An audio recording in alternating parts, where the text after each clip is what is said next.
Statue freedom ಪಾರ್ಕಲ್ಲಿ ಏನು ಮುಂದೆ ಮೇನ್ ಗೇಟ್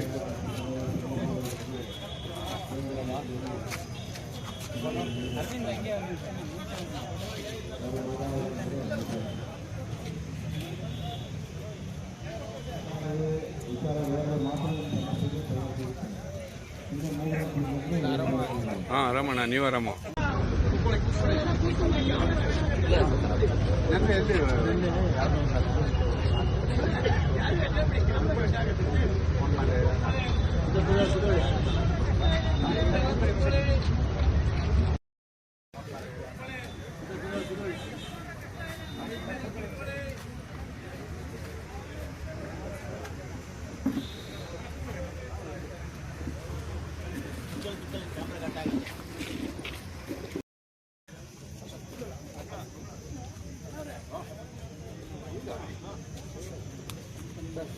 ಪ್ರೀತಿಯ ಬಂಧುಗಳೇ, ಕಾರ್ಯಕ್ರಮವನ್ನ ಪ್ರಾರಂಭ ಮಾಡ್ತಾ ಇದ್ದೀವಿ. ದಯಮಾಡಿ ಎಲ್ಲರೂ ನಿಂತರೆಲ್ಲ ಐದು ಕುಂತಿರೋ ಮುಂದೆ ತಗೋಬಹುದು. ಕುಂತಿರಿ, ಬನ್ನಿ. ಕೆ ಕುಮಾರ್ ಅವರು ಬನ್ನಿ. ಬನ್ನಿ ಸರ್. ಕೆ ಕುಮಾರ್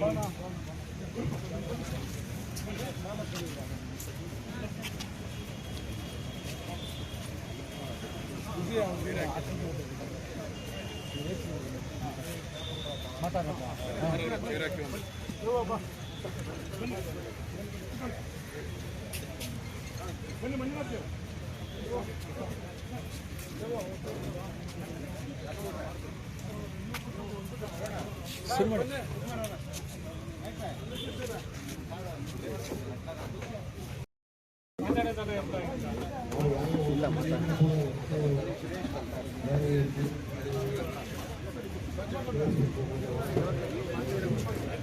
ಸುರೇಶ್ ಬನ್ನಿ ಸರ್. ಸುರೇಶ್ ಬನ್ನಿ ಸರ್. ಸರ್ ಬನ್ನಿ ಬನ್ನಿ.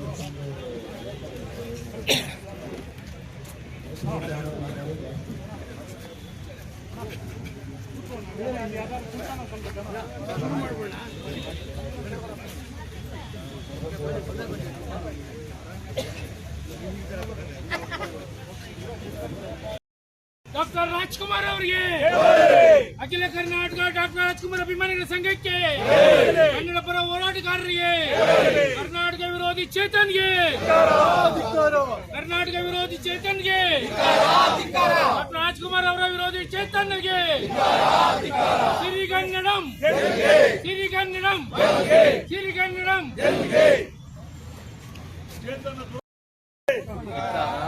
ಮಾತಾಡಿ.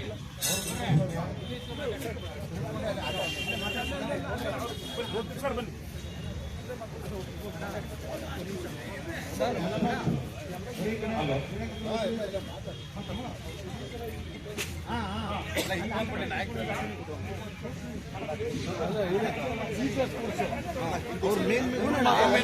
ಮಾತ್ರ ಯಾಕೆ ಗೊತ್ತಾ, ಕ್ಯಾಮ್ರಾ ಬೇಕು.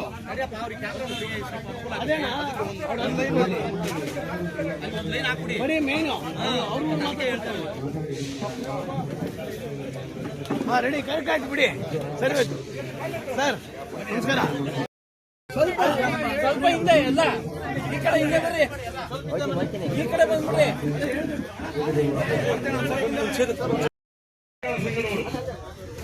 ಅಖಿಲ ಕರ್ನಾಟಕ ಡಾಕ್ಟರ್ ರಾಜ್ಕುಮಾರ್ ಅಭಿಮಾನಿಗಳ ಸಂಘದ ಒಂದು ಸಾಂಸ್ಕೃತಿಕ ಸಭೆ. ತಮಗೆಲ್ಲ ಗೊತ್ತಿರುವ ಹಾಗೆ ಒಬ್ಬ ಎಕಸ್ಟಿಕ್ ವ್ಯಕ್ತಿ, ಭಾರತದ ಪೌರತ್ವವನ್ನೇ ಪಡೆಯದ, ಭಾರತದ ಪ್ರಜೆಯೇ ಅಲ್ಲದ, ಭಾರತದ ಕಾನೂನನ್ನೇ ತಿಳಿದುಕೊಳ್ಳದ, ಕೇವಲ ಸ್ವಪ್ರಚಾರಕ್ಕೋಸ್ಕರ, ಕೇವಲ ತನ್ನ ಬದುಕಿಗೋಸ್ಕರ, ಕೇವಲ ತನ್ನ ಸ್ವಾರ್ಥಕ್ಕೋಸ್ಕರ ಈ ನಾಡಿನ ಅನೇಕ ದಿಗ್ಗಜರನ್ನ, ಅನೇಕ ಸಮಾಜ ಸುಧಾರಕರನ್ನ, ಅನೇಕ ಸಮಾಜ ಸೇವಕರನ್ನ ಹೀಯಾಳಿಸಿರುವುದು ನಮಗೆ ಗೊತ್ತಿದೆ. ಕೆಂಪೇಗೌಡ ಅಂತಾರಾಷ್ಟ್ರೀಯ ವಿಮಾನ ನಿಲ್ದಾಣ ಇದ್ದಾಗ ಕೆಂಪೇಗೌಡರನ್ನು ಪ್ರಶ್ನೆ ಮಾಡಿದಂತ ವ್ಯಕ್ತಿ, ಮಹಾನುಭಾವ ಬಸವಣ್ಣನವರನ್ನು ಪ್ರಶ್ನೆ ಮಾಡಿದಂತ ವ್ಯಕ್ತಿ, ಸಿದ್ಧಗಂಗಾ ಶ್ರೀಗಳು ನಡೆದಾಡುವ ದೇವರೆಂದೇ ಪ್ರಸಿದ್ಧರಾಗಿದ್ದಂತ ಡಾಕ್ಟರ್ ಶ್ರೀ ಶಿವಕುಮಾರ ಸ್ವಾಮೀಜಿಯವರನ್ನು ಪ್ರಶ್ನೆ ಮಾಡಿದಂತ ವ್ಯಕ್ತಿ ಇವತ್ತು ಡಾಕ್ಟರ್ ರಾಜ್ಕುಮಾರ್ ಅವರನ್ನು ಪ್ರಶ್ನೆ ಯಾಕೆ ಮಾಡ್ತಾರೆ ಅಂತ ಹೇಳಿದ್ರೆ, ಅಥವಾ ರಾಜ್ಕುಮಾರ್ ಅವರನ್ನ ಹಿನ್ನೆಲೆಯಾಗಿ ಇಟ್ಕೊಂಡು ಯಾಕೆ ಪ್ರಶ್ನೆ ಮಾಡ್ತಾರೆ ಅಂದ್ರೆ, ಪ್ರಚಾರಕ್ಕೋಸ್ಕರ ತಾನೇನಾದ್ರೂ ಆಗ್ಬೇಕು, ಏನಾದ್ರೂ ಆಗ್ಬೇಕು ಅನ್ನೋ ದುಷ್ಟ ಕಾರಣದಿಂದ ದುರುದ್ದೇಶದಿಂದ ಈ ವಿಷಯವನ್ನು ಎತ್ಕೊಂಡಿದ್ದಾರೆ. ಹೇಳ್ತಾರೆ ನಾವು ರಾಜ್ಕುಮಾರ್ ಬಗ್ಗೆ ಅಭಿಮಾನಿ ಇದೆ, ರಾಜ್ಕುಮಾರ್ ಬಗ್ಗೆ ಗೌರವ ಇದೆ ಅಂತ ಹೇಳ್ತಾನೆ. ರಾಜ್ಕುಮಾರ್ ಅವರನ್ನ ವೈಯಕ್ತಿಕ ತೇಜೋವಧೆ ಮಾಡ್ತಾನೆ, ಅವ್ರ ಬಗ್ಗೆ ಗೌರವ ಇದೆ ಅಂತ ಹೇಳ್ತಾನೆ. ಕೇವಲ 2.5 ಎಕರೆಯನ್ನು ಯಾತಕ್ಕೆ ಕೊಟ್ರು ಅಂತ ಕೇಳ್ತಾನಲ್ಲ, ಇದು ಬಾಲಿಶವಾದಂತದ್ದು.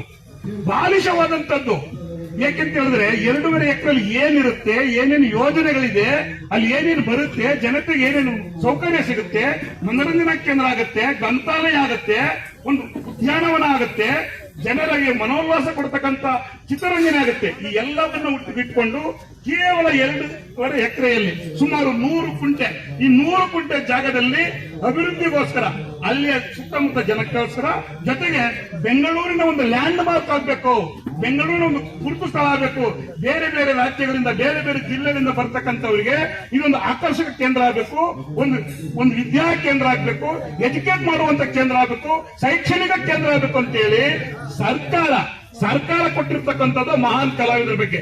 ಈ ತರ ನಾವು ಅಕ್ಕಪಕ್ಕದ ರಾಜ್ಯ ಎನ್ ಟಿ ರಾಮರಾವ್ ಆಗ್ಲಿ, ಎಂ ಜಿ ರಾಮನಗರಲ್ಲಿ 16 ಎಕರೆನ ಕೊಟ್ಟಿದ್ದಾರೆ.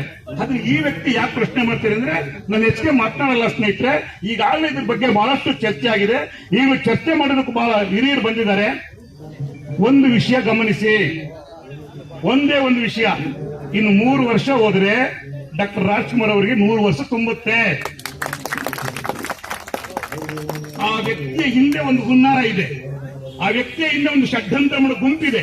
ಆ ಗುಂಪು, ಆ ಪಳೆಯುಳಿಕೆ ಯಾವುದು ಅಂದ್ರೆ, ಅವತ್ತು ರಾಜ್ಕುಮಾರ್ ಅವರಿಗೆ ಮುಖಕ್ಕೆ ಬಣ್ಣ ಬಳಿದು ನೀವು ಪಾತ್ರ ಮಾಡಬಾರಿ ಅಂತ ವಾಪಸ್ ಕಳಿಸಲ್ಲ, ಆ ಪಳೆಯುಳಿಕೆ ಅವರಿಂದ ಕೆಲಸ ಮಾಡ್ತಾ ಇದೆ. ಯಾವ ರಾಜ್ಕುಮಾರ್ಗೆ ಆ ಕಾಲದಿಂದ ಅವಮಾನ ಮಾಡ್ತಾ ಬಂದ್ರಲ್ಲ, ಆ ಪಳೆಯುಳಿಕೆ, ಆ ಪರಂಪರೆ ಆ ವ್ಯಕ್ತಿಯ ಹಿಂದೆ ಇದ್ದಾರೆ. ಕಾಲಕ್ಕೂ ರಾಜ್ಕುಮಾರ್ ಅವ್ರ ಮೇಲೆ ಆಸಿಡ್ ಹಾಕ್ತೀವಿ ಅಂತ ಹೇಳಿದ್ರು, ರಾಜ್ಕುಮಾರ್ ಚಿತ್ರಗಳಿಗೆ ಚಿತ್ರಮಂದಿರ ಕೊಡಿಸುದಿಲ್ಲ ಅಂತ ಹೇಳಿದ್ರು. ಹೀಗೆ ಹಂತವಾಗಿ ರಾಜ್ಕುಮಾರ್ ಅವರ ಬೆಳವಣಿಗೆಯನ್ನು ಸಹಿಸಲಾದೆ ಕೆಲವು ದುಷ್ಟ ಶಕ್ತಿಗಳು ಅವತ್ತಿಂದ ಏನು ತೊಂದರೆ ಕೊಡ್ತಾ ಇದ್ರು ರಾಜ್ಕುಮಾರ್ ಅವರಿಗೆ. ಯಾರು ಊಟಿಯಲ್ಲಿ ಒಡಿಸಿದ್ರೋ, ರಾಜ್ಕುಮಾರ್ ಮೇಲೆ ಹಲ್ಲೆ ಮಾಡಿಸಿದ್ರೋ, ಆ ಶಕ್ತಿಗಳ ಇವತ್ತು, ಆ ಪಳೆಯುಳಿಕೆಗಳೇ ಈ ವ್ಯಕ್ತಿ ಹಿಂದೆ ನಿಂತ್ಕೊಂಡು ಹೇಳಬಾರದನ್ನೆಲ್ಲ ಅವ್ರ ಕೈ ಹೇಳಿಸ್ತಾ ಇದ್ದಾರೆ. ಹಾಗಾಗಿ ಇವರ ಉದ್ದೇಶ ಏನಂದ್ರೆ, ರಾಜ್ಕುಮಾರ್ ಅವರಿಗೆ ಒಂದು ಪ್ರಶಸ್ತಿ ಬಂದ್ರೆ ನಮ್ಗೆ ಯಾಕೆ ಕೊಟ್ಟಿಲ್ಲ ಅಂತಾರೆ, ರಾಜ್ಕುಮಾರ್ ಅವ್ರಿಗೆ ಸ್ಮಾರಕ ಮಾಡಿದ್ರೆ ನಮ್ಗೆ ಯಾಕೆ ಮಾಡಿಲ್ಲ ಅಂತ. ಇಂತಹ ಶಕ್ತಿಗಳು ಇನ್ನು 3 ವರ್ಷ ಹೋದ್ರೆ ರಾಜ್ಕುಮಾರ್ ಅವರಿಗೆ ಶತಮಾನೋತ್ಸವ ಆಗುತ್ತೆ. ಈ ಶತಮಾನೋತ್ಸವ ಇಡೀ ನಾಡಿನಲ್ಲಿ ಅಥವಾ ರಾಷ್ಟ್ರ ಉದ್ದಕ್ಕೂ ಮಾಡಬಹುದು, ಇನ್ನು ಅದ್ದೂರಿಯಾಗಿ ಮಾಡಬಹುದು. ಅವತ್ತಿಗೆ ಒಂದು ದೊಡ್ಡ ಕೂಗು ಬರಬಹುದು, ದೊಡ್ಡ ಬೇಡಿಕೆ ಬರಬಹುದು. ಆ ಬೇಡಿಕೆ ಏನಂದ್ರೆ, ರಾಜ್ಕುಮಾರ್ ಅವರಿಗೆ 100 ವರ್ಷ ತುಂಬುತ್ತಾ ಇದೆ, ಭಾರತ ರತ್ನ ಕೊಡಿ ಎನ್ನುವ ಕೂಗು ಕರ್ನಾಟಕದಿಂದ ಬರುತ್ತೆ. ಕರ್ನಾಟಕದಿಂದ ಎದುರಿ ಅದು ಉದ್ದಕ್ಕೂ ಹೋಗಿ ದೆಹಲಿಯನ್ನು ತಲುಪುತ್ತೆ. ಅದಕ್ಕೆ ಈಗಲೇ ಬ್ರೇಕ್ ಹಾಕ್ಬೇಕು. ಅವರೊಬ್ಬರೇ ಎಲ್ಲ, ರಾಜ್ಕುಮಾರ್ ಒಬ್ಬರೇ ಎಲ್ಲ ಚಿತ್ರರಂಗವನ್ನು ಬೆಳೆಸಿರೋದು, ರಾಜ್ಕುಮಾರ್ ಒಬ್ಬರೇ ಎಲ್ಲ ಕನ್ನಡವನ್ನ ಕಟ್ಟಿರೋದು, ರಾಜ್ಕುಮಾರ್ ಒಬ್ಬರೇ ಎಲ್ಲ ಕರ್ನಾಟಕವನ್ನು ಬೆಳೆಸಿರೋದ್ರೆ ಇದರ ಅರ್ಥ ಏನು ಅರ್ಥ ಮಾಡ್ಕೊಳ್ಳಿ. ಇದು ಇವತ್ತಿನದಲ್ಲ, ಇವತ್ತಿನ ಸಾರ್ವಜನಿಕದಲ್ಲ. ಇವರು ಹುನ್ನಾರ ರಾಜ್ಕುಮಾರ್ ಅವರ ಕೀರ್ತಿಗೆ ಅಪಕೀರ್ತಿ ತರುವಂತದ್ದು, ಭಾರತ ರತ್ನವನ್ನು ತಪ್ಪಿಸೋದಕ್ಕೆ ಈಗಿನಿಂದಲೇ ಅವ್ರ ಜೊತೆ ಬೇರೆ ಬೇರೆ ವ್ಯಕ್ತಿಗಳನ್ನ ಸೇರಿಸಿಕೊಂಡು, ಅದ್ರಲ್ಲಿ ರಾಜ್ಕುಮಾರೇ ಅಲ್ಲ, ರಾಜ್ಕುಮಾರ್ ಒಬ್ಬರು ಅನ್ನೋ ರೀತಿಯಲ್ಲಿ ಯಾಕೆ ಮಾಡ್ತಾರೆ ಅಂದ್ರೆ, ಆ ಚೇತನ್ ಅನ್ನೋ ವ್ಯಕ್ತಿಯ ಹಿಂದೆ ಒಂದು ಷಡ್ಯಂತ್ರ ನಡೀತಾ ಇದೆ. ಹಾಗಾಗಿ ಅದರ ವಿರುದ್ಧ ನಾವು ಸಾಂಕೇತಿಕ, ಇವತ್ತು ನಾವು ಕರೆ ಕೊಟ್ಟಿಲ್ಲ, ನೀವು ನೋಡಿರ್ಬೋದು, ನಾವು ಯಾವ ಪತ್ರಿಕೆಯಲ್ಲೂ ಕರೆ ಕೊಟ್ಟಿಲ್ಲ. ರಾಜ್ಕುಮಾರ್ ಅಭಿಮಾನಿಗಳ ಸಹಕಾರ ಸಂಘದ ಪದಾಧಿಕಾರಿ ನಾವು ಯಾರಿಗೂ ಕರೆ ಕೊಟ್ಟಿಲ್ಲ. ಸಾರಾ ಗೋವಿಂದ ಹೇಳಿದ್ದು ನಿನ್ನೆ ದಿವಸ ನಾವೊಂದು ದೂರು ಕೊಡೋಣ, ಒಂದು ದೂರು ಕೊಟ್ಟೋಣ ಅಂದಾಗ ಅದಕ್ಕೆ ಇವತ್ತಿನ ವ್ಯವಸ್ಥೆಯಲ್ಲಿ ಆಗಲ್ಲ, ಪರ್ಮಿಷನ್ ಅನುಮತಿ ಕೊಡಲ್ಲ, ಸ್ಟೇಷನ್ ಮುಂದೆ ಈ ರೀತಿ ಸಭೆ ಸೇರಿಸೋಂಗಿಲ್ಲ, 10 ಗಿಂತ ಮೇಲೆ ಹೋಗೋಂಗಿಲ್ಲ. ಹಾಗಾಗಿ ನಮ್ಮ ಆಪ್ತ ಅಭಿಮಾನಿಗಳು ಯಾರಿದ್ದಾರೆ ಸಿಗ್ತಾರೆ ಅವ್ರಿಗೆ ಹೇಳಿ ಒಂದು ಸಾಂಕೇತಿಕವಾಗಿ ಒಂದು ಸಭೆಯನ್ನು ನಡೆಸಿ, ಇಲ್ಲಿಂದ ನಾವು ಒಂದು 8 ಜನ ಹೋಗಿ ದೂರನ್ನ ಕೊಡ್ತೀವಿ ಅನ್ನುವ ಒಂದು ಉದ್ದೇಶ ಇಟ್ಕೊಂಡು ಇದನ್ನ ತತ್ಕ್ಷಣ ನೆನ್ನೆ ವಿಚಾರ ಮಾಡಿದ್ದು. ಹಾಗಾಗಿ ಈ ಸಭೆಯನ್ನು ಇಲ್ಲಿ ಮಾಡಿದೆ ಹೊರತು ಇದು ಚಿಕ್ಕ ಸಭೆ, ಜನ ಸೇರಿಲ್ಲ, ಅದೆಲ್ಲ ಪ್ರಶ್ನೆ ಬರಲ್ಲ.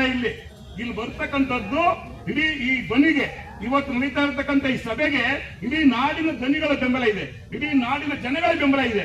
ಅವೆಲ್ಲ ಬರಬೇಕು ಅಂದ್ರೆ ನಾವು ಇನ್ನೊಂದಿನ ದೊಡ್ಡ ಪ್ರಮಾಣದಲ್ಲಿ ಮಾಡಬೇಕಾಗತ್ತೆ. ಹೆಚ್ಚು ಸಮಯದಿಂದ ಇದನ್ನ ಸಾಂಕೇತಿಕ ಮಾಡ್ತಾ ಇದ್ವಿ.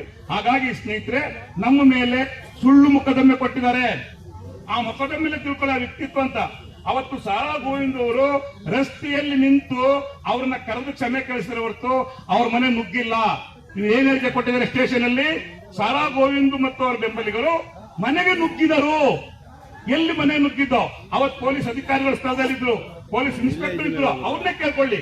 ನಾವು ಮನೆ ನುಗ್ಗಿಲ್ಲ, ನಾವು ರಸ್ತೆಯಲ್ಲಿ ನಿಂತಿದ್ದೋ.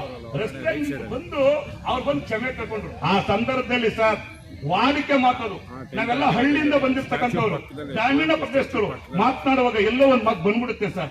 ಅದನ್ನ ಸರಿ ಅಂತ ಹೇಳ್ತಾ ಇಲ್ಲ ಸರ್, ನಾವು ಸರಿ ಅಂತ ಹೇಳ್ತಾ ಇಲ್ಲ, ಒಪ್ಕೊಳ್ತಾ ಇಲ್ಲ, ಅದು ತಪ್ಪು. ಆದರೆ ಅದು ದುರುದ್ದೇಶದಿಂದ ಉದ್ದೇಶಪೂರ್ವಕವಾಗಿ ಮಾತನಾಡೋದಲ್ಲ. ಸಾರಾ ಗೋವಿಂದರ ಬಾಯಲ್ಲಿ ಬಂದದ್ದು ಅದು ಆಕಸ್ಮಿಕ ಮಾತಾಗಿದೆ ಹೊರತು ಆ ಭರಾಟೆಯಲ್ಲಿ ರಾಜ್ಕುಮಾರ್ ಅವರಿಗೆ ಎಷ್ಟೆಲ್ಲ ನೋವು ಕೊಡ್ತಾ ಇದ್ದೀರಿ. ಇಷ್ಟು ವರ್ಷ ನೋವು ಕೊಟ್ಟ ನೀವು, 30 ವರ್ಷ 40 ವರ್ಷ ಎಷ್ಟು ನೋವು ಕೊಟ್ರಿ ನೀವು ಅವ್ರಿಗೆ, ಯಾಕೆ ಈ ರೀತಿ ನೋವು ಕೊಡ್ತಾ ಇದ್ದೀರಂತ ಹೇಳಿ ಆ ನೋವಿನಿಂದ ರಾಜ್ಕುಮಾರ್ ಅವರು ತೀರ್ಕೊಂಡ್ರು ಬಿಡ್ತಾರಲ್ಲ, ಆ ನೋವಿನಿಂದ ಒಂದೆರಡು ಮಾತು ಬಂತೆ ಹೊರತು ಅದು ವಾಡಿಕೆಯ ಮಾತು. ನಮ್ಮ ಹಳ್ಳಿಗಳಲ್ಲಿ ಇದ್ರೂ ಮಾತನಾಡ್ತೀವಿ, ಅಂತ ದೊಡ್ಡ ತಪ್ಪೇನಲ್ಲ, ಅದನ್ನು ದೊಡ್ಡದಾಗಿ ಬಿಂಬಿಸುವ ಅವಶ್ಯಕತೆ ಇರಲಿಲ್ಲ. ಅದಕ್ಕೆ ಕಾರಣ ಅವತ್ತಿನ ಬೆಳಿಗ್ಗೆ ಪತ್ರಿಕೆಯಲ್ಲಿ, ದಯವಿಟ್ಟು ಅವತ್ತು ಬೆಳಿಗ್ಗೆ ಪತ್ರಿಕೆಯಲ್ಲಿ ಸಾರಾ ಗೋವಿಂದರವರ ಅವತ್ತಿನ ಆ ನಡೆಯನ್ನ ಮೆಚ್ಚಿ ಹೊಗಳಿ ಬರೆದಿತ್ತು. ಅದನ್ನ ಸಹಿಸಿಕೊಳ್ಳಾರದೆ ಮಧ್ಯಾಹ್ನ 12 ಗಂಟೆ ಮೇಲೆ ಇದು ಟ್ರೋಲ್ ಆಯ್ತು. ಇರ್ಲಿ, ಅದರಿಂದ ಈ ಸತ್ಯ ಎಲ್ಲ ಕನ್ನಡಿಗರು ಗೊತ್ತಿದೆ. ಏನು ಅನ್ಬಾರ್ದು ಅಂದಿಲ್ಲ, ಏನು ಮಾಡಬಾರ್ದಾಗಿರ್ಲಿಲ್ಲ. ಏನೋ ಆ ಉದ್ವೇಗದಲ್ಲಿ ಆವೇಶದಲ್ಲಿ ಬಂದು ಮಾತನ್ನೇ ದೊಡ್ಡದಾಗಿ ಇಟ್ಕೊಂಡು ಏನೋ ಅಪರಾಧ ಮಾಡಿಬಿಟ್ಟಿದ್ದಾರೆ, ದೇಶಕ್ಕೆ ದೊಡ್ಡ ದ್ರೋಹ ಮಾಡಿಬಿಟ್ಟಿದ್ದಾರೆ ಅನ್ನೋ ರೀತಿಯಲ್ಲಿ ಬಿಂಬಿಸ್ತಾ ಇದ್ದಲ್ಲ ದುಷ್ಟ ಶಕ್ತಿಗಳು. ಆ ಶಕ್ತಿಗಳಿಗೆಲ್ಲ ಉತ್ತರ ಕೊಡೋ ಕಾಲ ಬರುತ್ತೆ. ರಾಜ್ಕುಮಾರ್ ಹೇಗೆ ಎಲ್ಲವನ್ನ ಸಹಿಸಿಕೊಂಡು, ಎಲ್ಲ ನೋವನ್ನ ಸಹಿಸಿಕೊಂಡು, ಎಲ್ಲ ಅವಮಾನವನ್ನ ಸಹಿಸಿಕೊಂಡು ಚಿತ್ರರಂಗದಲ್ಲಿ ಎಷ್ಟು ಭದ್ರವಾಗಿ ಬೇಡ್ಬಿಟ್ಟು ಕನ್ನಡವನ್ನ ಕಟ್ಟಿದ್ರಲ್ಲ, ಅವರ ಆದರ್ಶ ನಮಗಿದೆ, ಅವರ ಸ್ಫೂರ್ತಿ ನಮಗಿದೆ. ಅವರ ಹೆಸರಿನ ಆದರ್ಶವೇ ನಮಗೆ ಶಕ್ತಿ, ಅವರ ಹೆಸರೇ ಸಾರಾ ಗೋವಿಂದ ಅವರಿಗೆ ಸ್ಫೂರ್ತಿ, ಅವರೇ ನಮಗೆ ಪ್ರೇರಣೆ. ಈ ಎಲ್ಲ ದುಷ್ಟ ಶಕ್ತಿಗಳಿಗೆ ಅವ್ರು ಉತ್ತರ ಕೊಡ್ತಾರೆ, ಕೊಡೋ ಕಾಲ ಬರುತ್ತೆ. ಹಾಗಾಗಿ ಸ್ನೇಹಿತರೆ, ಈಗ ಇಲ್ಲಿ ಸಭೆಯಲ್ಲಿ ಪ್ರಮುಖರು ಮಾತನಾಡ್ತಾರೆ. ಮಾತನಾಡಿದ ನಂತರ ಎಲ್ಲ ನಾವು ಅಂದ್ರೆ ಕೆಲವು ಜನ ಪ್ರಮುಖರು ಹೋಗಿ ಅಲ್ಲಿ ದೂರನ್ನ ಸಲ್ಲಿಸಿಕೊಡ್ತಾರೆ. ಅದು ನಿಮ್ಮೆಲ್ಲರ ಪರವಾಗಿ. ಈಗ ಈ ಸಭೆಯಲ್ಲಿ ಪ್ರಮುಖರು ನಮ್ಮ ಕನ್ನಡ ಸೇನೆಯ ರಾಜ್ಯಾಧ್ಯಕ್ಷರಂತ ಹಿರಿಯ ಕನ್ನಡ ಚಳವಳಿಗಾರರಾದಂತ ಶ್ರೀ KR ಕುಮಾರ್ ಅವರು ಈ ಸಭೆಯಲ್ಲಿ ಆಗಮಿಸಿದ್ದಾರೆ. ಸುಮಾರು 40-50 ವರ್ಷದಿಂದ ನಿರಂತರವಾಗಿ ಕನ್ನಡದ ಕೆಲಸವನ್ನು ಮಾಡ್ಕೊಂಡು ಬರ್ತಿದ್ದಾರೆ. ಹಾಗೆ ನಮ್ಮ ಗಡಿವಾಗ ಅತ್ತಿಬೆಲೆಯಿಂದ ಕನ್ನಡ ಜಾಗೃತಿ ಸಮಿತಿಯ ರಾಜ್ಯಾಧ್ಯಕ್ಷರು ಆತ್ಮೀಯರಾಗಿರತಕ್ಕಂತ ಶ್ರೀ ಮಂಜುನಾಥ್ ದೇವ್ ಅವರು ಬಂದಿದ್ದಾರೆ. ಇವರು ಕೂಡ ಇವತ್ತು ನಿರಂತರವಾಗಿ ಕನ್ನಡವನ್ನ ಕಟ್ಟಿ ಕೆಲಸ ಮಾಡ್ತಾ ಇರ್ತಕ್ಕಂಥವ್ರು, ಅದರಲ್ಲೂ ಕನ್ನಡದ ಇದರಲ್ಲಿ ಪ್ರವೀಣ್ ಕುಮಾರ್ ಶೆಟ್ಟರು, ದಯಮಾಡಿ ಬನ್ನಿ ಸರ್. ಹಾಗೇನೆ ನಮ್ಮ ಸಂಪತ್ ಕುಮಾರ್ ಅವರು ಬಂದಿದ್ದಾರೆ. ಕರ್ನಾಟಕ ಚಲನಚಿತ್ರ ವಾಣಿಜ್ಯ ಮಂಡಳಿಯ ಮಾಜಿ ಅಧ್ಯಕ್ಷರಂತ ನರಸಿಂಹ ಅವರು ಬಂದಿದ್ದಾರೆ. ಮತ್ತೆ ಕನ್ನಡ ಅಧ್ಯಕ್ಷರಂತ ಶಿವಕುಮಾರ್ ಅವರು ಬಂದಿದ್ದಾರೆ. ಮತ್ತೆ ನಮ್ಮ ಇದೀಗ ತಾನೇ ಕರ್ನಾಟಕ ರಕ್ಷಣಾ ವೇದಿಕೆ ಅಧ್ಯಕ್ಷರಂತ ಶ್ರೀ ಆತ್ಮೀಯ ಗೆಳೆಯರಾಗಿರ್ತಕ್ಕಂಥ ಪ್ರವೀಣ್ ಕುಮಾರ್ ಶೆಟ್ಟರು ಬಂದಿದ್ದಾರೆ. ಹಾಗೆ ನಮ್ಮ ಚಲನಚಿತ್ರ ವಾಣಿಜ್ಯ ಮಂಡಳಿಯ ಮಾಜಿ ಅಧ್ಯಕ್ಷರಂತ MN ಸುರೇಶ್ ಅವರು ಬಂದಿದ್ದಾರೆ. ಮತ್ತೆ ನಮ್ಮ ಕರ್ನಾಟಕ ವಿಚಾರ ವೇದಿಕೆ ಪಾಂಡೇಜ್ ಅವರು ಬಂದಿದ್ದಾರೆ. ಕರ್ನಾಟಕ ರಕ್ಷಣಾ ವೇದಿಕೆ ಶಿವರಾಮೇಗೌಡ ಗೆಳೆಯರು ಬಂದಿದ್ದಾರೆ. ಅವರೆಲ್ಲರೂ ನಾವು ಪ್ರೀತಿ ಶಕ್ತಿ ಮಾ ಜಗದೀಶ್ ಬಂದಿದ್ದಾರೆ. ರೂಪೇಶ್ ರಾಜಣ್ಣ ಅವರು ಬಂದಿದ್ದಾರೆ. ತಾಯಿ ವಿಜಯಲಕ್ಷ್ಮಿ ಅವರು ಬಂದಿದ್ದಾರೆ. ನೀವೆಲ್ಲರೂ ಬಂದಿದ್ದೀರಾ. ಹಾಗಾಗಿ ಯಾರು ದೂರ ಪಡಬೇಡ. ಇದು ಸಾಂಕೇತಿಕ ಸಭೆ, ಪೊಲೀಸಿನವರಿಗೆ ದೂರನ್ನು ಕೊಡಲು ಮಾಡಿರ್ತಕ್ಕಂಥ ಒಂದು ಸಭೆ. ಆದ್ರಿಂದ ಇದು ದೊಡ್ಡ ಬಹಿರಂಗ ಸಭೆ ಏನಲ್ಲ. ಅದರಿಂದ ಅವರೇನು ಬೆಂತಕೊಳ್ಳೋ ಅವಶ್ಯಕತೆ ಇಲ್ಲ ಅಂತ ಹೇಳ್ತಾ, ಈಗ ನಿಮ್ಮನ್ನೆಲ್ಲನ್ನು ಉದ್ದೇಶಿಸಿ ಕನ್ನಡ ಜಾಗೃತಿ ಸಮಿತಿಯ ಅಧ್ಯಕ್ಷರು, ಗಡಿಭಾಗದ ಕನ್ನಡ ಹೋರಾಟಗಾರರಾಗಿರ್ತಕ್ಕಂಥ ಶ್ರೀ ಮಂಜುನಾಥ್ ದೇವರು ಮಾತನಾಡ್ತಾರೆ. ಇವತ್ತಿನ ದಿನ ಕನ್ನಡಿಗರಾದಂಥ ನಾವು ನಮ್ಮ ಅಸ್ತಿತ್ವ ಮತ್ತೆ ಅಸ್ಮಿತೆ ಬಗ್ಗೆ ಹೋರಾಟ ಮಾಡತಕ್ಕಂಥ ಸಂದರ್ಭದಲ್ಲಿ ಒಬ್ಬ ರಾಜ್ಯದ ಧೀಮಂತ ನಾಯಕರ ಮೇಲೆ ಒಂದು ಬಾಲಿಶವಾದಂತಹ ಒಂದು ಮೊಕದ್ದಮೆಯನ್ನು ಹೂಡಿರ್ತಕ್ಕಂಥದ್ದು ಕೂಡ ಇವತ್ತು ಖಂಡನೀಯ. ಈಗ ಯಾರ ವಿರುದ್ಧವಾಗಿ ಒಂದು ಆರೋಪ ಮತ್ತು ಮೊಕದ್ದಮೆಯನ್ನು ಕೊಡ್ತೀವಿ ಅಂತ ಹೇಳಿದಾಗ ಅದ್ರ ಬಗ್ಗೆ ಮತ್ತೆ ಅದರ ಹಿಂದೆ ಇರ್ತಕ್ಕಂತಹ ನೋವು ಮತ್ತು ಹೋರಾಟ ಅದೆಲ್ಲವನ್ನು ಕೂಡ ಪರಿಗಣಿಸಬೇಕಾಗ್ತದೆ. ಏನೋ ಸಿನಿಮಾದಲ್ಲಿ ಎರಡು ಗಂಟೆಗಳಲ್ಲಿ ಮಗು ಹುಟ್ಟಿ ಹೀರೋ ಆಗಿ ಬೆಳೆದು ಮತ್ತೆ ವೃದ್ಧಾಪ್ಯ ವೇತನಕ್ಕೆ ಹೋಗ್ತಕ್ಕಂಥ ಜೀವನ ಅಲ್ಲ ಇದು. ಸುಮಾರು ಗೋವಿಂದಣ್ಣನವರು 40-45 ವರ್ಷಗಳ ಸುದೀರ್ಘವಾದಂತಹ ಕನ್ನಡಪರ ಹೋರಾಟವನ್ನ ಮಾಡ್ಕೊಳ್ತಾ ಬಂದಿದ್ದಾರೆ. ಇವತ್ತು ಚೇತನ್ ಅನ್ನೋ ವ್ಯಕ್ತಿ ಅವ್ರ ಮೇಲೆ ಒಂದು ದೂರನ್ನು ಕೂಡ ದಾಖಲೆ ಮಾಡಿದ್ದಾರೆ. ಆ ವ್ಯಕ್ತಿಗೆ ಈಗಾಗಲೇ ಅನೇಕ ಬಾರಿ ಆತ ಏನೆಲ್ಲ ವಿಚಾರಗಳನ್ನ ಯಾರ್ಯಾರ ವಿಚಾರಗಳನ್ನ ತಮ್ಮ ಟ್ವಿಟರ್ ಖಾತೆಯಲ್ಲಿ ಹಾಕಿದ್ದಾರೆ, ಮತ್ತೆ ಈ ರಾಜ್ಯದಲ್ಲಿ ಶಾಂತಿ ಸುವ್ಯವಸ್ಥೆಯನ್ನ ಕದರ್ತಕ್ಕಂಥದ್ದು ಮತ್ತು ಪ್ರಚೋದನಕಾರಿಯಾದಂತಹ ಭಾಷಣಗಳನ್ನ ಮಾಡ್ತಕ್ಕಂಥದ್ದು ಇವು ಎಲ್ಲವನ್ನ ನೋಡಿದ್ದೇವೆ.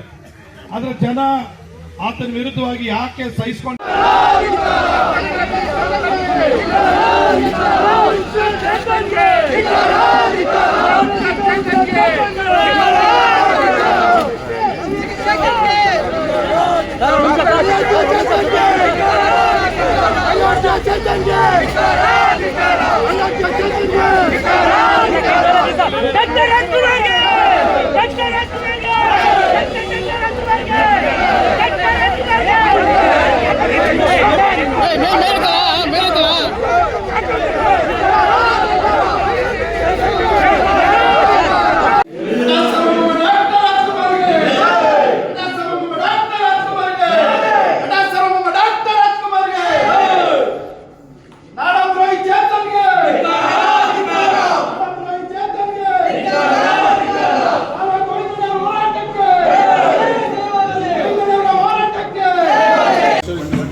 ಸರ್ ಪ್ರವೀಣ್ ಮುಂದೆ ಬರ್ರಿ, ಸ್ವಲ್ಪ ದಾರಿ ಬರ್ರಿ. ಪ್ರವೀಣ್ ಮುಂದೆ ಬರ್ರಿ. ಕುಮಾರ್ ಈ ಕಡೆ, ಕುಮಾರ್ ಈ ಕಡೆ ಸರ್, ಈ ಕಡೆ ಸರ್, ಕುಮಾರ ಅಣ್ಣ ಈ ಕಡೆ. ಒಂದು ಸೆಕೆಂಡ್ ಅವನಿಗೆ ಒಂದು ಕೊಡ್ತಾ ಇಲ್ಲ ಸರ್, ನನ್ನ ಡ್ಯೂಟಿ ಮಾಡ್ತಾ ಇದ್ದೀನಿ ಸರ್. ಒಂದು ಸೆಕೆಂಡ್ ಸರ್.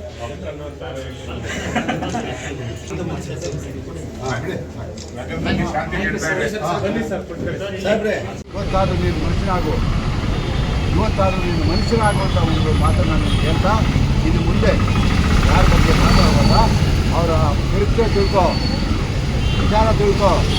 ಪಾಪ ಅಮಾಯಕರು ಅಂಬೇಡ್ಕರ್ ಅವರ ಹೆಸರು ಹೇಳ್ಕೊಂಡು ಅವ್ರನ್ನ ಕಟ್ಕೊಂಡು ಬಹಳಷ್ಟು ಜನ ಪೊಲೀಸ್ನಲ್ಲಿ